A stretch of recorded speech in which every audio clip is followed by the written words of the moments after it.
All right. Welcome to the case study of how we're going to use infinite banking to create passive income through rental real estate. And there's a couple of things here. Joey and I are not real estate experts. Shocking. You have heard us talk about on the podcast how we really suck at investing in real estate. So what we decided to do, instead of do a case study on how to invest in rental real estate from two morons, we thought we would bring somebody who actually is really good at doing that. And so we have asked Tal Simpson to join us. Welcome, Tal. Thanks for having me, guys. I'm excited. I was going to be here anyway. So pumped to have somebody that knows what they're doing on here. All right, so really quickly, Tal. So Tal's a member of our community. Help them understand kind of just your background and then what you've been doing in real estate, which would potentially qualify you, at least in my eyes, as an expert. I guess everything's relative. Well, I'm here in Birmingham in Russ and Joey's backyard, and I'm a attorney and have been a big law firm and now corporate employee for my day job. But a few years ago, a good buddy of mine and I started buying rental properties here in Birmingham, really just to kind of diversify what we were investing in. And because it's, we'd always just kind of been interested in it, and it was kind of fun. Soon thereafter, I definitely caught the bug, and we've bought quite a few over the last few years. All in Birmingham, all single family except for one small apartment building. We have a deal under contract now that'll put us at 65 total. Now, these are all, for the most part, except for two, they're like very, I would say, cheap to moderately cheap houses across the Birmingham area. We use third-party property management. We do it all in our LLC. We've kind of pivoted as we've learned more and made mistakes and learned from those mistakes. So now our strategy is maybe a little bit different than when we started off. But it wasn't that long ago that I had 0 rental properties, and I kind of had to teach myself through joining like Bigger Pockets and other just kind of, beginner level education platforms. But so now, like, when I meet with Russ, he's, the conversation always kind of includes, what's going on with the real estate stuff, and bought quite a few lately. So I think when this came up as the topic of choice, he just reached out and said, will you kind of give us a little bit of the nuts and bolts behind the real estate side that kind of ties into what they'll be teaching us all on how to use our policies. I do have multiple whole life policies myself. Got a big one on myself and all my kids as well. So I actually do use my policy to invest in real estate. So I don't know if that makes me an expert, but I'd at least not just making shit up. Well, I appreciate you coming on. It's always easy to be the bystander, but tougher to be the one in front. But I know the teacher always learns more than the student, and that's we're grateful for you to be teaching. So, all right. So here's a couple of things. So one, I think, if we're looking at rental real estate as an option, what are some things that we need to know, right? Because some of us have invested in real estate, some of us invested a lot in real estate, and then there's a few of us that's never invested in real estate but would like to potentially.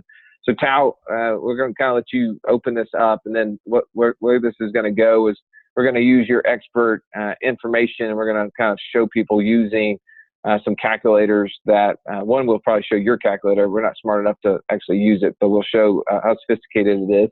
And then secondly, we'll use our calculator that Joey and I know how to use, and hopefully maybe a little bit easier to read. And we'll talk about how, what are the comparisons of using cash, using 100% IBC, using some bank money and stuff like that. So I think the first thing that comes to my mind is like, what does a good deal look like? So how, if I'm, you're telling me I'm the newbie, right? I've only invested in a few deals, and I'm trying to figure out what a good deal looks like. How do you quantify that for me? I think well, first of all, there are all kinds of different strategies that investors do with real estate. So kind of know what you want to accomplish, regardless of what that is. I think, it's probably a safe assumption that many, if not all of us, are looking for passive income, cash flow. That's certainly my strategy. You could go for the flipping route, or the, trying to time the market or find the new hot area and that sort of thing. And that stuff works great. But I think just starting with the basic, single family rental property, a good solid deal. And I'm going to use Birmingham as an example, because I think it's kind of widely thought of as a very typical good cash flow market nationwide. So here in Birmingham, to get a good quality property that's also going to cash flow, about $100,000 will get you a good, call it your standard 3-bed, 2-bath, brick, 1,500 square foot house. It's going to be in a solid area, not necessarily the most expensive area, definitely not the crappy areas, kind of what's generally called a Class B area, Class A being, the very nicest, the best school systems, the high, there may be $1 million houses in the neighborhood, like over where Russ lives, that type of area. Those houses. I have to drive by to get to my house, you mean? Well, those houses are awesome, and they're probably the safest bet for appreciation long term, but they don't really cash flow because you can't get the rents. On the other end of the spectrum, there are really cheap houses that cash flow great if you can keep them occupied and actually have your tenants paying. It's a whole another set of problems. You have to have a really good property manager, more risk, et cetera, et cetera. So I think for this illustration, we're going to focus kind of on that sweet spot, $100,000, 3 to 1,500 square foot property, Class B area. In general, that'll get you about $1,000 a month in rent. And that checks the box on what's kind of generally known as the 1% rule, which is a very kind of rough rule of thumb, where if you can find a property in a decent to good area that will get you a monthly rent equal to about 1% of your total acquisition cost, so $1,000 rent, $100,000 price, if you can stick to that, you're going to be doing pretty well. $100,000 house, $1,000 a month of rent, and we can go through. Yeah. So let's talk about this. So if I'm looking out there, you mentioned that Birmingham is typically referred to as a good cash flowing market. What if I'm not in Birmingham or I'm looking at other markets? How do I determine that? Do I just Google good cash flowing market, or is there something that real estate gurus like yourself, you just inherently know, or what are some kind of things that would help me know, is this a good market for me to be investing in? Well, that rent to cost ratio is really, it's very simple, but it's pretty reliable. I'd use it on a regular basis, just kind of as a ballpark. You can kind of look at an area. There's a whole lot that goes into it. If you don't already know the area, we're fortunate here that we can just invest here in our home city, and we can drive around and get to know the neighborhoods. So if you live in a place where the rent to cost ratio is, nowhere near 1%, like on the coast and some of the more expensive markets in the Northeast and the coastlines, if you're at the 1% rule, it means you're in the war zones and you might get shot. But here in Birmingham, that's a pretty decent neighborhood. So you can eliminate a lot just by looking at that factor. Okay. All right, perfect. Yeah, and I see somebody mention, Nashville as an option, and it's like that's a super hot market right now, right? They've got so many people moving there. The price of property is going through the roof. Is that? I mean, do you as an investor see some of those areas, and there's like lots of appreciation in those markets, but will rents be harder in those areas so you stay away from them, or is there any like detail or inputs you'd give to that? Yeah, I mean, there's always a trade-off of kind of your yield, your cash flow, versus trying to ride the wave of appreciation. I grew up in Austin, Texas, and back when I was growing up there in the 80s and 90s, it was a really good cash flow market. And now, I mean, just Nashville's kind of following the same pattern. Like, it's appreciated so much that if, had I been old enough and knew what I was doing back at the time to buy a property back then, like it could have not cash flowed at all and it would have tripled in value since then. Right. I mean, there's just kind of the trade-off. And I think the biggest thing is go educate yourself. So much free information out there. I mean, I didn't know anything really when I started. And I didn't pay for any courses or anything like that. Yeah. Where do I get that information? What are those tools that you mentioned? Bigger Pockets. That's a great real estate investment podcast out there. Yes. What are some other tools that you would recommend someone to go dig into to kind of get that education? Man, podcasting is that's probably my number one source. There are lots of YouTube channels out there as well.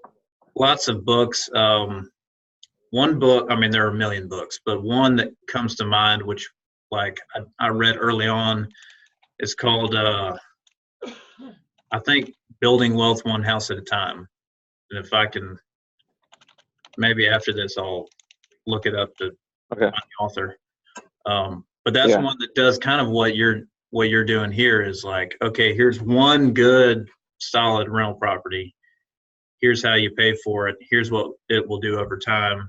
It allows you to then buy more and more and more and kind of stack that on top of each other. That was a good one. Nice. Robert Kiyosaki's books are great. The internet is kind of a double-edged sword. Like there's a bunch of crap on the internet too, but I mean, just go educate yourself. Right. Awesome. Have you ever been to any like local real estate events? Like there's a lot of real estate investing events and stuff like that. Have you ever done any of that? Yes, actually, that's a good point. I know that y'all have had him on your podcast, Brian Tripp. He runs the one in Birmingham, Alleria, or he used to be called Alleria. Now he's REI Live because he'll stream it to multiple cities. Right. But he's a buddy of these guys, so you can ask him to introduce you. But he's another one of those guys where he like gives away everything he's learned, and so he's got his own podcast too. Just hanging out with people who are doing it. That's because people who have had some success like talking about it. So if you can just say, hey, tell me about your experience, you'll find that you get a lot of good nuggets that way. So let me jump in for just a second, Russ. So one of my questions is there's a lot of different strategies potentially. We don't have time today to go into all of the different ones you can do with real estate. You did mention flipping, but there's others that you shared with us. The BRRRR method and the turnkey. Can you mind if we break those down real quick, and then maybe we can jump into one of those? We probably won't cover all of them, but at least give a high overview, and then we can jump into one. Yeah, sure. So, I mean, even within kind of these broad categories, there are varieties of ways you can do it. But what's generally called the turnkey model is you're purchasing a property that is already in really good shape, like it doesn't need any work. It's already, realizing its potential value, market value, and it's already attractive to a tenant. or you're buying one that already has a tenant in there paying that $1,000 a month in rent. So you're just finding, the right property. It's already ready to go. You buy it either with, cash or your down payment and debt, however you want to do it. But what I generally recommend is using debt because it's real estate. One of the reasons I love it so much is because you can leverage in so many different ways. If you think about other assets, how many other assets can you pay like 20 or 25% of the cost, and you get to legally own it and control it and benefit from the entire amount of it? If it appreciates 5%, you get the full 5% on the $100,000, even if you only put down $25K. So, you got to kind of know for yourself what your tolerance for debt is. But I view debt that helps you acquire an asset, an income producing asset. I consider the debt an asset, not a liability. So that's the direction I'm going to go with, is putting down, usually for investment property loans, I've found that banks really prefer that you put 25% down instead of 20% down. They view it as a little bit riskier than if you're living in the house. Just have somebody who's not as vested in keeping your property in good condition, if you've got a tenant in there. So plan on 25% down. So in this case, you'd need $25K in cash to buy the $100,000 property. If you have a cash value whole life insurance policy, that's a great place to borrow it from. And in general, we'll go ahead. So there's turnkey is one option. What I think you were moving toward. There's another option that you look at too. Yeah, and so this next option, again, this is actually a bigger pockets phrase that I'm stealing. It's called the BRRRR method, which stands for buy, rehab, rent, refinance, and repeat. So the buy is obviously you buy the property. And for this type of strategy, you're looking for something significantly under market value. And usually, you might get lucky or, get into a situation where you find a pretty decent property, just somebody doesn't want it and they're willing to let it go for a while, but that's far less likely nowadays. So usually it's going to be beat up, needs a lot of work. So you buy it and then you put in the sweat equity and the money to rehab it. And you create your equity through kind of what's generally called forced appreciation, because you are putting in the factors that cause your property to appreciate in value. And then once it's all nice and pretty and fixed up, then you rent it out, put a tenant in there, get it stabilized, cash flowing, and then you take it to a bank and say, can you put a loan on this property for me? And then you do a cash out refinance, pull your money back out of it, you've got your capital available again, and then you go find another one. That's the repeat. So an example like that, would you say, all right, if we're just staying with that $100,000 property, so if the future value at refi, right, of this BRRRR method here was $100,000, what would I be looking to buy it at? All right, so this is the magic of the BRRRR, is that because people just don't want to do the work themselves, or they, it's an eyesore or whatever, you can usually get, even if a house only needs, say only like $30,000 worth of work to get it all the way to $100,000, you can often get those properties for $40,000 to $70,000. Okay. So let's go with, because I know the math is going to be easier if we do it this way, let's go with a $45,000 purchase. And this house is going to be in rough shape. Needs a roof, right? Needs new HVAC, maybe the plumbing is messed up, the electrical is outdated, holes in the wall, you name it. The uglier the better. So $45,000 purchase. Generally, in my experience, to do like a full rehab like this, about $15 to $20 per square foot to rehab it. Every house is different, but it's a good ballpark. So for your 1,500 square foot house, let's say it's $20 a square foot. That's $30,000 worth of work. So you're all in at $75,000. But what that's going to get you is a house that is valued on the market at $100,000. Okay. And so then when you go and you refinance, you're refinancing this all-in price essentially against that value. And actually, Mark Haraguchi mentioned that there's potentially a 6-month seasoning requirement before you can refinance. And I remember that from the mortgage days. So assuming that's the case, what's been your experience as far as how much of that percentage of the new appraised value that you can get back?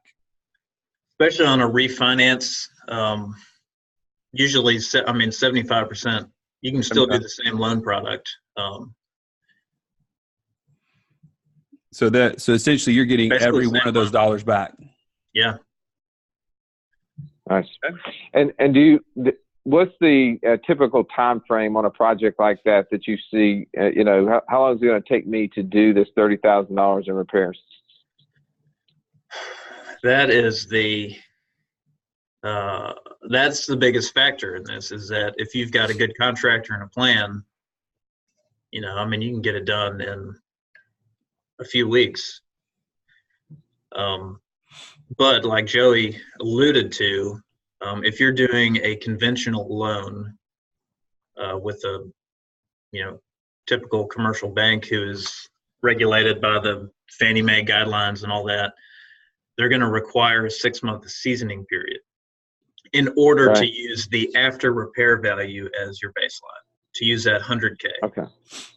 So, and that will also, they'll like to see, especially if it's an investment property, they want to actually see that it's giving you a return.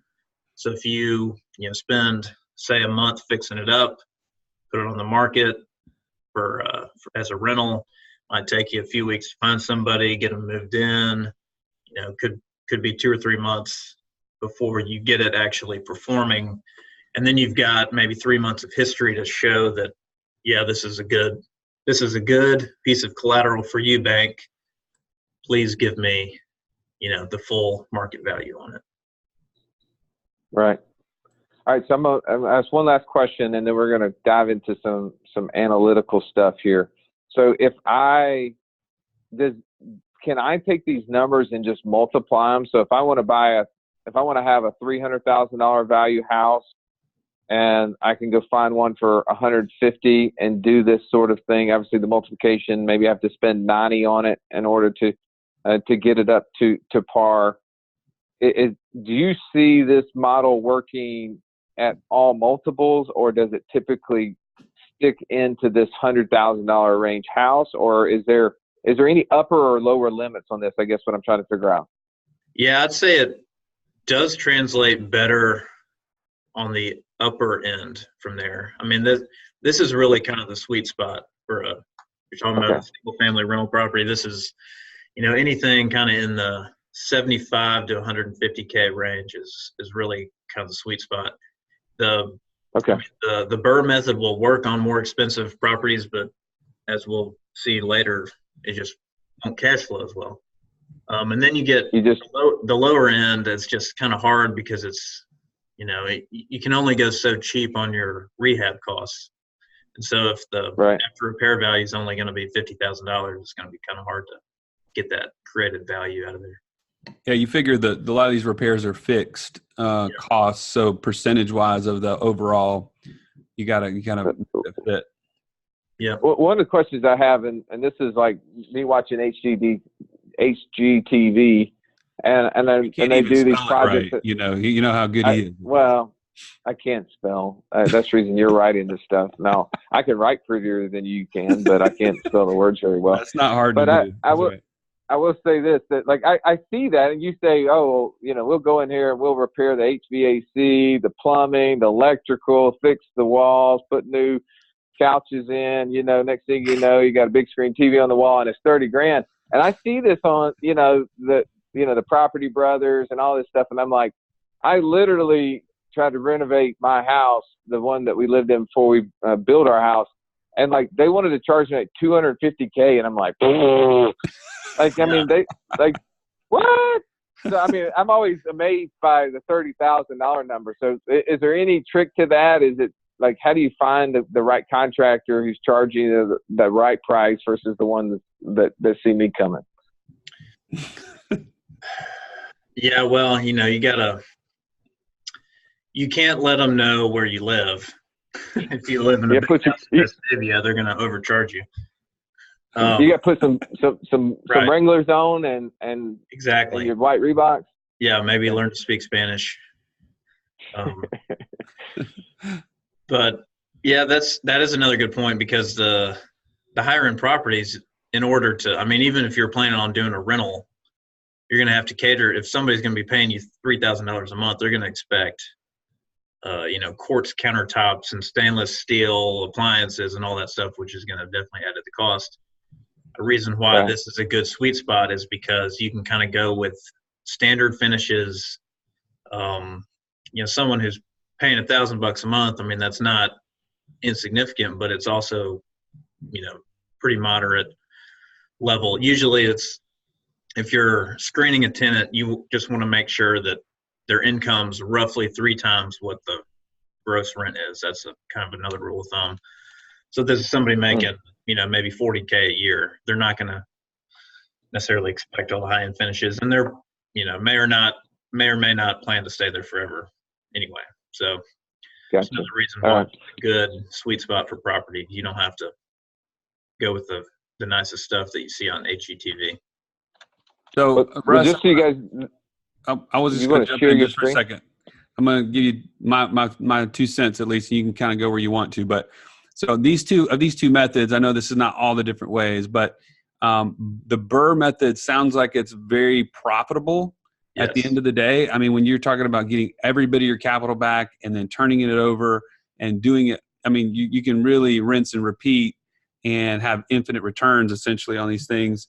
Yep. But I'm going to also say the amount of education required to get to that point is significant. I mean, we're talking about a very big learning curve, and maybe not everybody can do that.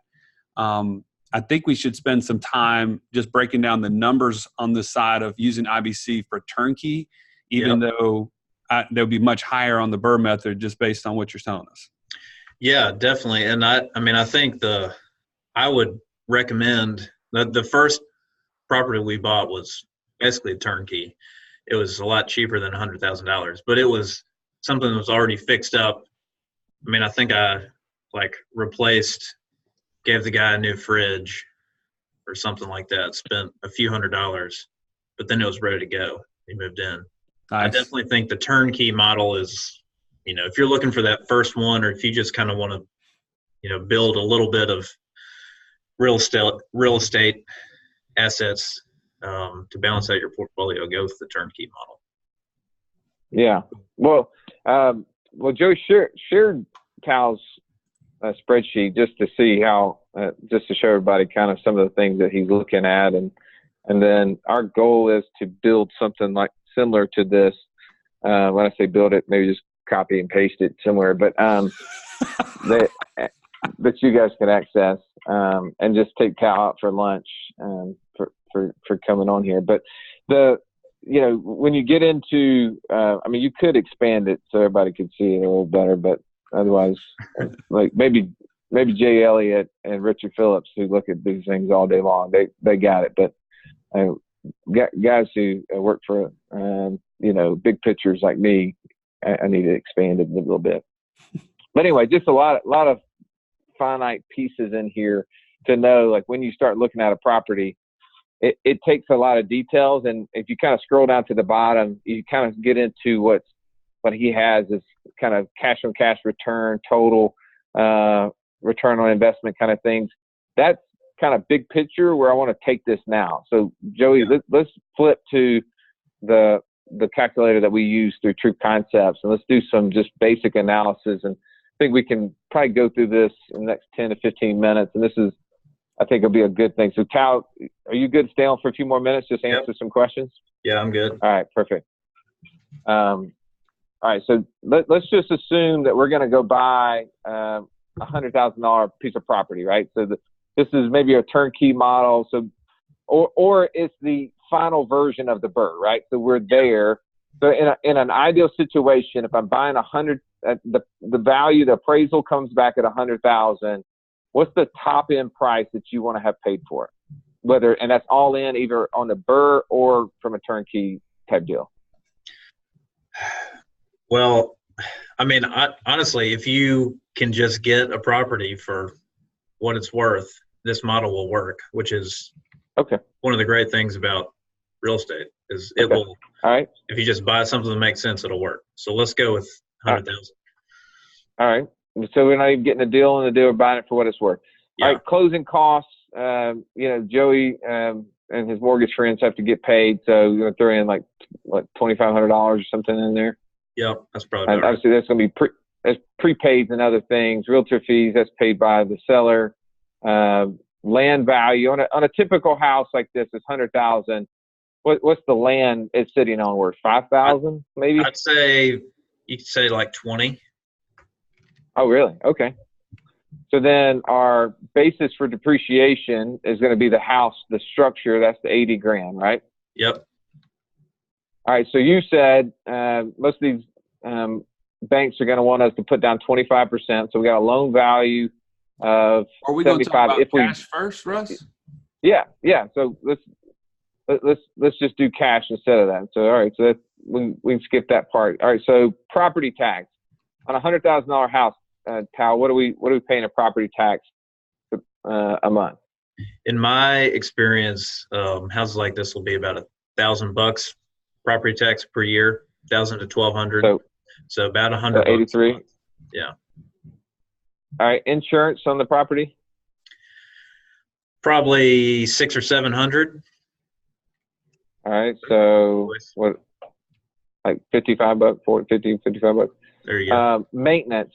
Now, obviously, we've talked about trying to either in a turnkey model or in a BRRRR model. Hopefully, you've already done the majority of the maintenance. But in your eyes, obviously, you're setting some amount aside for maintenance. What do you typically set aside? Yeah.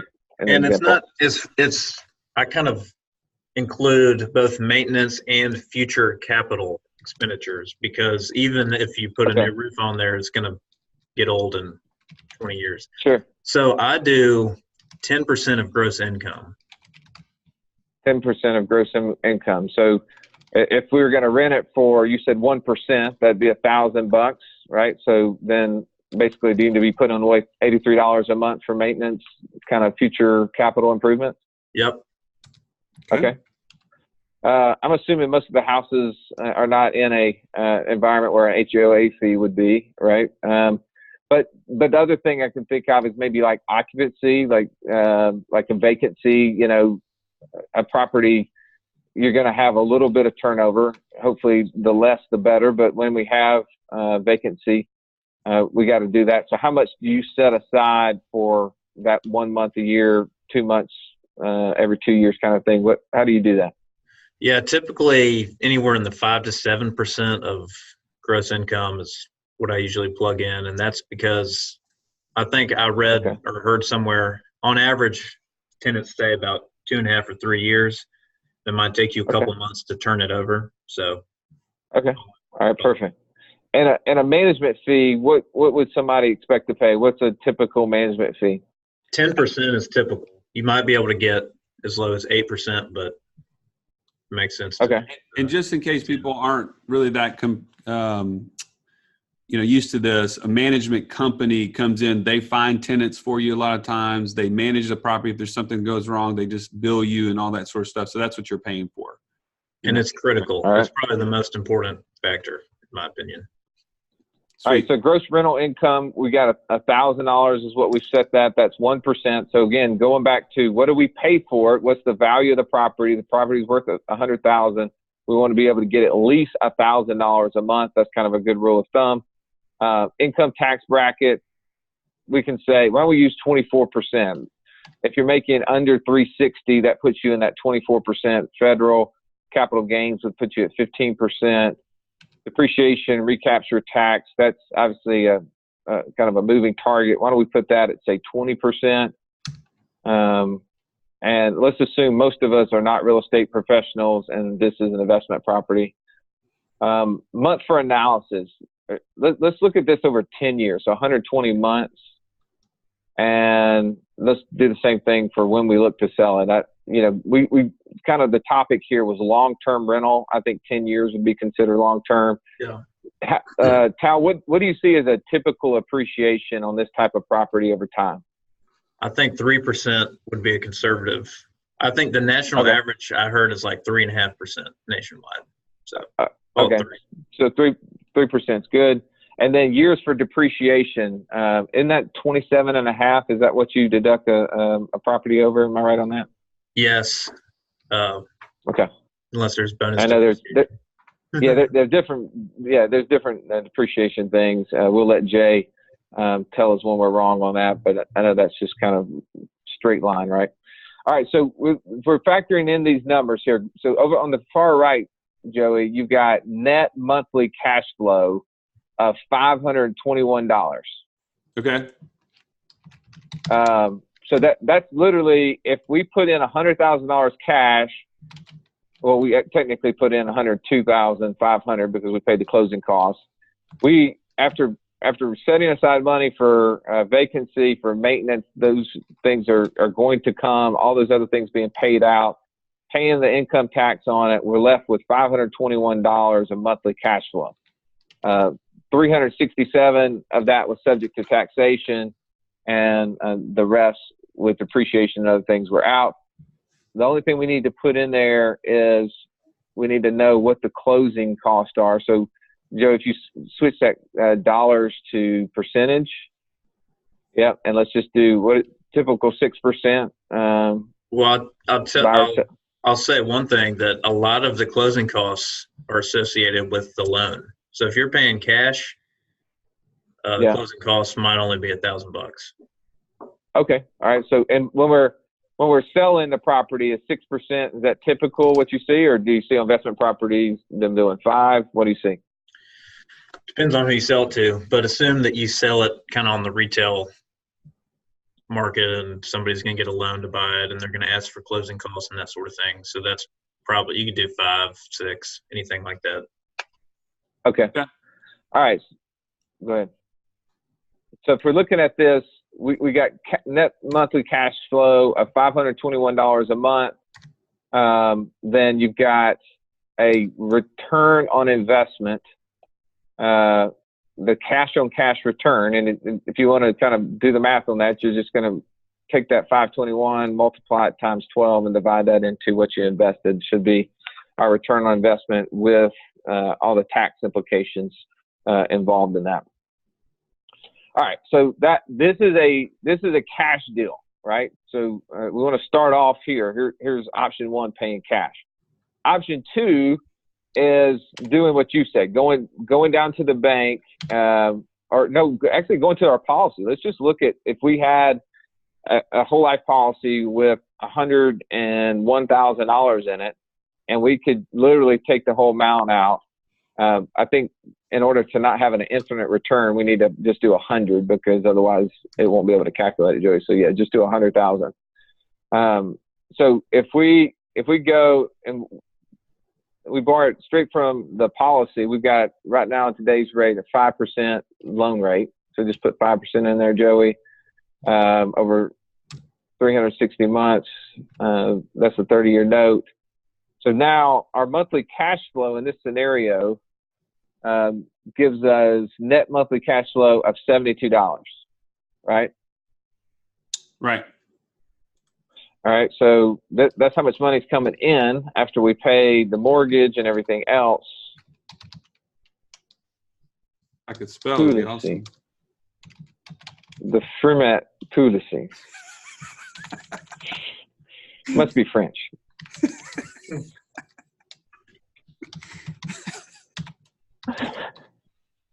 72. Okay. All right. $72, and our net return or rate of return is 93.76. All right. So this is the tricky part here, right? So one of the things that we look at is we're trying to we can't eat rate of return. We eat from cash flow, right? That's what comes in. That's what we can go buy groceries with. So on one hand, we see $521 a month if we pay cash, and on the opposite end, we see $72 and we go 521 is a bigger number. So this is always a fun part of this, because when we were talking about this a second ago, Tal, you were talking about some of like the 4 keys to real estate, right? One is appreciation. We put that in here. Another one is cash flow. We're talking about that. The third one is tax deductions, and we've kind of illustrated quickly, there are some depreciation that creates deductions. But the fourth one is leverage. And leverage is the one that's most misunderstood in most people's eyes as it comes to investing. And a lot of times it's because they listen to, financial gurus, and it's what Kiyosaki would call them, the elite, right? Right. People who are teachers but have never done any of this, and so they don't have real world experience. So what Kiyosaki would talk about, people who've actually done this, and I'm going to refer back to you, right? I've done it a few times. You've done it a lot of times. You mentioned leverage. So using other people's money. So that would be kind of option 3, is using leverage, which would be, okay, let's go to the traditional bank down the street, and we borrow 75% of the money. So Joe, take your calculator over there, loan 1, and put 75,000 in, and now we have a 5% loan from them, right? And then the other part of this is loan number 2, the second mortgage. Where are we going to come up with the 25,000? Well, that's where we go, and we take that as a loan against our insurance policy at 5%. Same 360 months, right? And so our rate of return, as you might imagine, we borrow the same amount of money. It didn't change. Our net cash flow didn't change. It's still $72 a month. But what did change? Joe? Are you asking me? Yeah, you no, have. I'm asking another guy on the call. His name's Joey. You actually could. You only put 25,000 from your policy, so now you have the additional 75 to do something with. So in essence, I could do this how many more times? Three more times. 3 more times, right? Yep. So the thought is that, does it make more sense for me to do it 3 more times using somebody else's money, or does it make more sense for me to use all of mine, or does it make more sense for me to pay cash? I think I want to do it 3 more times. But let's point something else out here. I think it's important. The number one thing is, on that last scenario where we had the mortgage at 70 or 100,000, and we had, it says here, the mortgage payment, the monthly loan payment, right? Total mortgage payment. On the first time when it was 100% done out of your policy, that is money that's going back into your policy, right? That is your repayment of that loan. In this case, we've got 403 of your cash flows going to the bank, a traditional bank, and the 134 that's right here at the bottom is going back to your policy as a principal and interest payment. Whereas, we know from doing loans in our policy, you only are required to pay interest. And really, that's just not even dictated to you. It's just told you every year. I'm putting $134 into my payment of my policy. Plus, I could turn around and take the $72 a month of net cash flow here and put that into my policy as a repayment. So, Joey, point that out.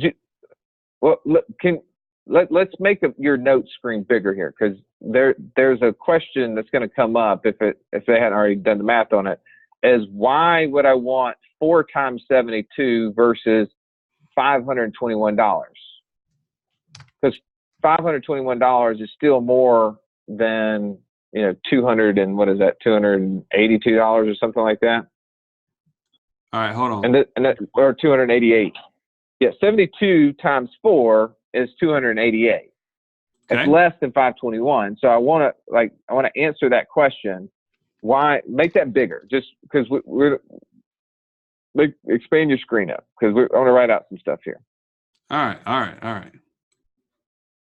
right. So here's what you were talking about a second ago is what we need to go through here is if we have if we use the bank's money for $75,000 and we use ours to go buy 4, you know, we only have to put in 25, so that gives us the ability to have 3 more properties we can buy. So we can have 4 properties. We have 4 properties, $1,000 or $100,000 of asset versus $100,000 of asset. Right now we have less cash flow because of that.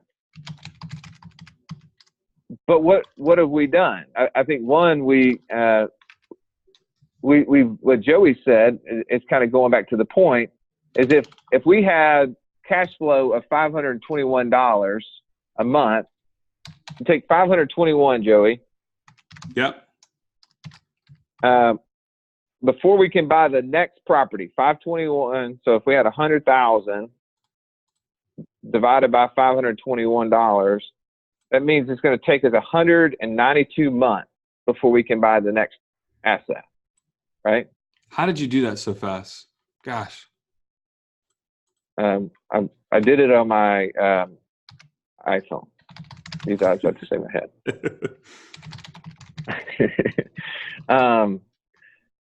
So it's going to take us 192 months before we can go buy the next property, right? Right. And what you were just saying, in the example here, we had $72 a month of cash flow, plus we're putting $134 a month as a loan repayment. So we got 72 plus 134, that's 206, right? Yeah. So 25,000 divided by 206 lets me buy another property in 121 months. It was $206 per property, right? So you do that 4 times, and you said was how much? 206. I wasn't doing it per property, so 206 per property is so times 4, right? That's right. That's 820. That's 824. Right. So 25,000 divided by 824 is 30 months.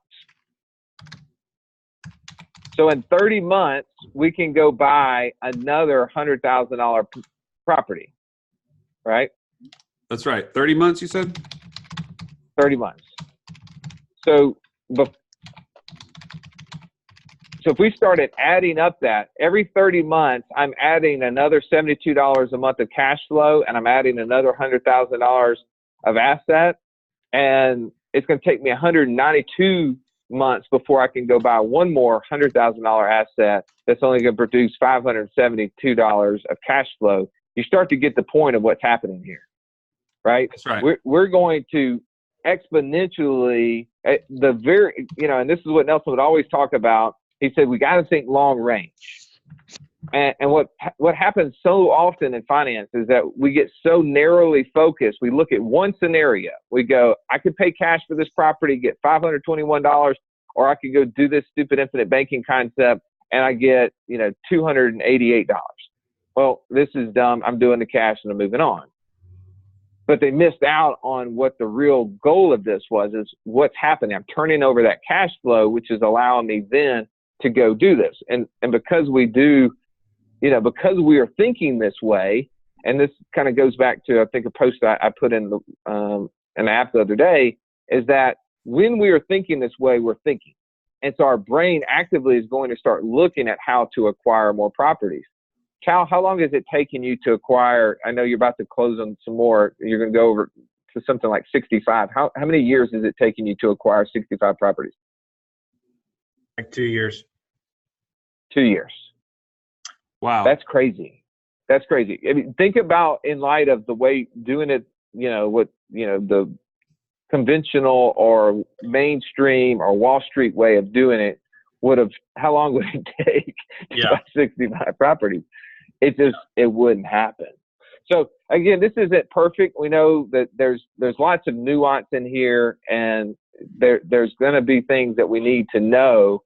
But how we use our infinite banking policies is important, because yes, we want to cut the banks out of our lives, but at the same time, we want to do it very smartly, right? Once we reach our number, we've got our number, then now we can take this cash flows and we can start replenishing our loans, and we can take those loans and start paying back the bank debt so we never have to deal with them. But there's no reason for us to, cut off our nose to spite our face in the growth of this model. And I think there's always that tough part. So, all right, I do want to throw it up for questions. Tal, you're throwing in some great points in here. You want to chime in real quick? I mean, I think the way what you have in your notes is kind of where what I was going to wrap up with, is that it allows you to scale to a point using leverage. Allows you, say, like in this example, you got $100,000. Well, you can buy 4 properties, and then soon that cash flow is actually buying more properties for you. And it's kind of a, slower way of compounding your money, just like we talk about with our policies. I definitely think that the most important step is just getting the first one. Like, just go and do it. Like, there were some of the early ones we bought I would not buy today, but I wouldn't trade that decision because, I wouldn't necessarily call them mistakes, but like, they probably weren't our best purchases, but they performed okay. And then they got us in the game. That established a track record. Now banks are, let us know next time you're going to buy some more. We'll do the loan for you. So you just got to get started and just know that it's not going to be perfect. But, real estate is such a powerful way to build wealth and cash flow that, I'd highly recommend it for anybody who's interested. But, just get started. Well, all right, we're going to leave 5 minutes in here for Q&A, and then I want you guys to just chime back and forth inside the app on this, because to keep I don't want anybody, when they see these recordings of 135 minutes or 5 hours or whatever, that's going to keep people from ever going back and watching these archives. So if we can keep them to an hour or less, I think it'll help us. What questions do we want to ask that we haven't asked? So everybody is unmuted at this point. So go ahead and ask any questions that you have.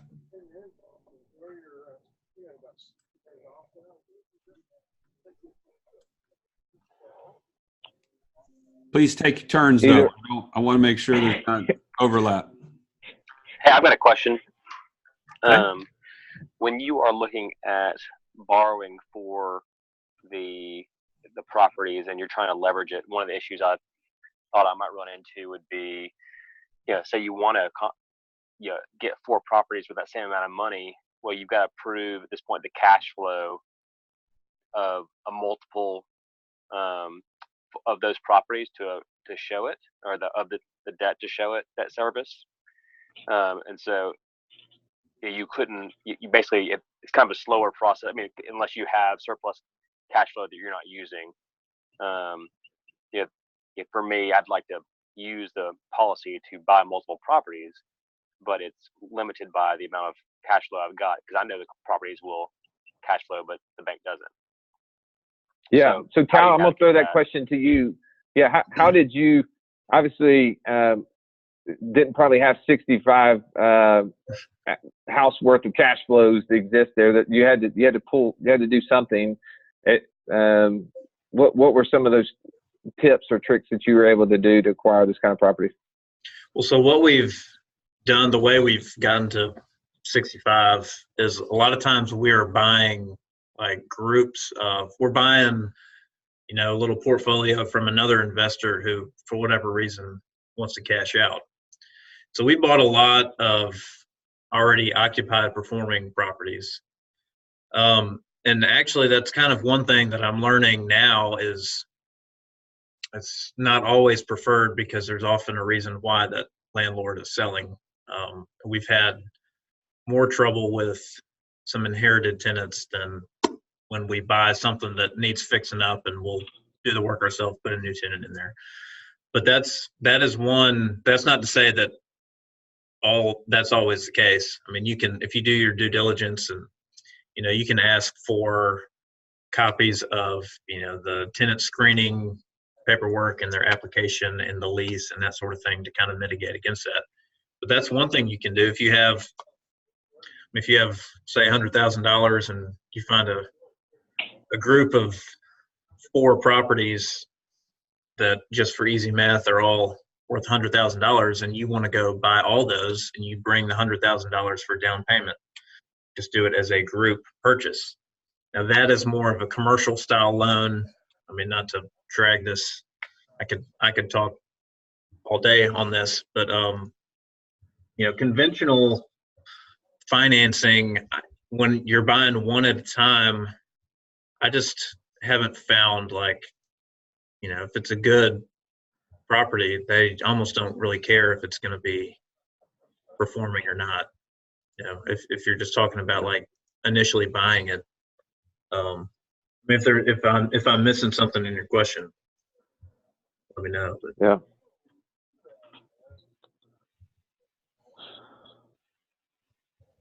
Anybody else have a question you want to ask? Obviously, Joey, did you capture all the group chat out there that we have?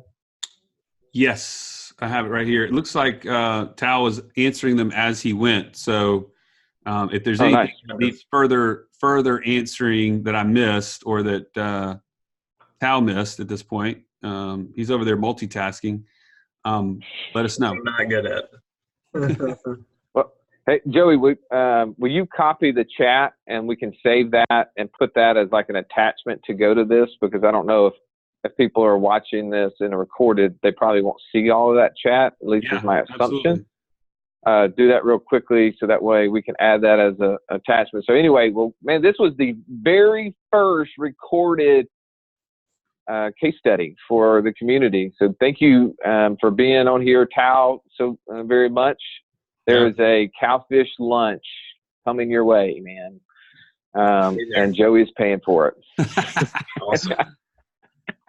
No, thank you. We really appreciate you so much. And everyone who jumped on here, and thank you guys for participating in this and being part of the founders group. And this is just an awesome kind of experience for everybody. And I learned a ton. So I hope you guys did. Have a wonderful day and look forward to talking to you guys soon. Thanks guys. Thanks.